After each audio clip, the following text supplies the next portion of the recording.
Now we'll have a conversation with Brenda.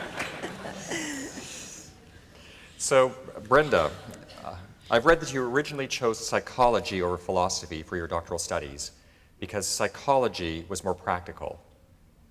What's it like to look back on that decision today? Oh, I'm delighted in the decision. I don't think I would have made a very good philosopher. I'm not very... The philosophy was the logical step when I realized I wasn't going to be a great mathematician, which was what I would love to have been. But then you can't earn your living, as it was pointed out to me. You can't earn your living. In those days, you couldn't in philosophy. So it was by sheer luck I got into psychology. By sheer luck. And we all have to have luck in our lives, I think, to achieve success. You just have to recognize it when it comes and grasp it. Was it a specific experience or situation that drove you there, or just a gradual building? Gradual building, I would say. Great. Well, maybe you can tell us a little bit about memory. But if we go back in time, what were the prevailing theories about memory when you began working with Wilder Penfield's patients in 1950? Well, people were very much influenced by the work of Carl Lashley, who was a very brilliant man and wrote and spoke extremely well. But he, on the basis of his experiments in the rat, taking out different parts of the cortex and in different quantities of cortex, he concluded that it was the quantity, the mass of tissue, functioning tissue, that was important in how good you were at learning complicated mazes. And it didn't matter where in the brain. And so came this notion that localization of function was sort of rather silly to be talking about it. In spite of long neurological traditions in Europe and elsewhere, the fashion in psychology was to think, well, memory is so much, we know from Lashley and the rat, that memory is so much a function of the whole brain, and so if you're really trying to explore and analyze the functions of different areas, don't work on memory. So the idea was it was distributed throughout the brain. So you're finding then that there was localization of specific types of memory came as a shock. That there are critical regions which are essential for, I mean, it isn't that memories are probably localized in cerebral cortex, but that there's this critical step where the medial structures of the temporal lobe, and especially the hippocampus, are absolutely critical in preserving passing the short-term memory, which is normal in these patients, preserving this, beyond that fleeting moment when your attention is distracted. So there's a critical structures without which we can't build up our life. We are our memories. I like to say this, but it's true.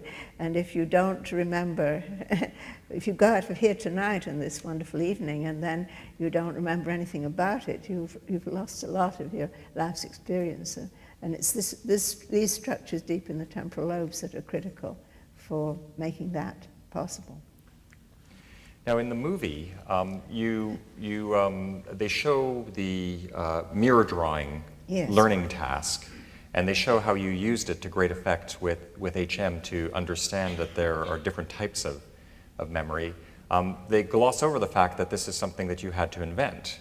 I didn't have to invent mirror drawing as a task. I found it in the psychology department. It was a handy way of studying motor skill. In fact, clinical psychologists were using it to study anxiety. I think anxious people seem to be particularly bad, put off by having to draw in the mirror. But what happened to me was that I had done all this analysis of HM, of what he could remember and not on a single presentation, and analyzed his strengths and his weaknesses. But then I thought, you can't prove the universal negative. I can't go out and say this man can't learn anything, because somebody would say, have you tried to teach him? What have you tried to teach him? So I thought, well, I have to try to teach him something.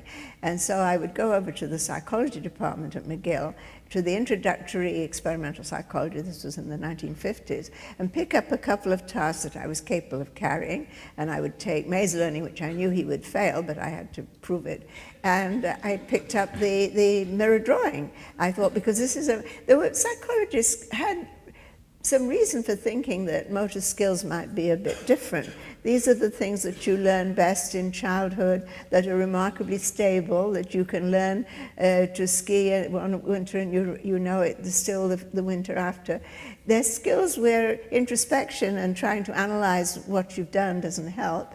If somebody has been practicing their tennis and a stroke has improved and you say, what did you learn? It's a meaningless question, and trying to put it into words destroys it. So these are things that you learn by doing, and you learn best when you're young and so on. So for these reasons, psychologists had always sort of treated motor learning in a separate chapter, so to speak. So I thought, well, let's see about motor learning. And so then I took the night train. This is what I did in those days, the night train from Montreal to Hartford, Connecticut, arriving about 3 in the morning.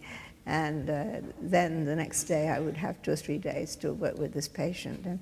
And what was, it was very exciting. I described it there, but really it was a very exciting moment when he showed this beautiful learning without any memory of having done it before. And I can still picture H.M. He was rather a tall man, and he was doing this standing up, and he sort of drew himself up like this and looked after the last trial at H.P. and he said, "That's funny." He spoke rather slowly. He said, "That's funny. You know, I thought that would be difficult, but it looks as though I've done it rather well." That was a very exciting moment for me. Yeah. It's interesting. Earlier you said that you decided to go after this task because you were trying to imagine what your critics would say when you said that he can't remember anything. Yes. So in a sense, what you forced yourself to do was think of how people would criticize your theory and try to address that before that happened. Do you think that's how you do science in general, that you're looking for the weak spots? Oh, yes, I think so. I mean, this is part of looking for an animal. Yes, you have to think of how it could be interpreted, how these data could be interpreted, and how you could, solve that before it got attacked, so to speak. Yes, I think that is how you, don't you think so? Absolutely. But it's, I guess this goes back to Karl Popper, who says we should always try to falsify our theories. That's right. As opposed to trying to confirm them. Yes, right? yes, So. definitely.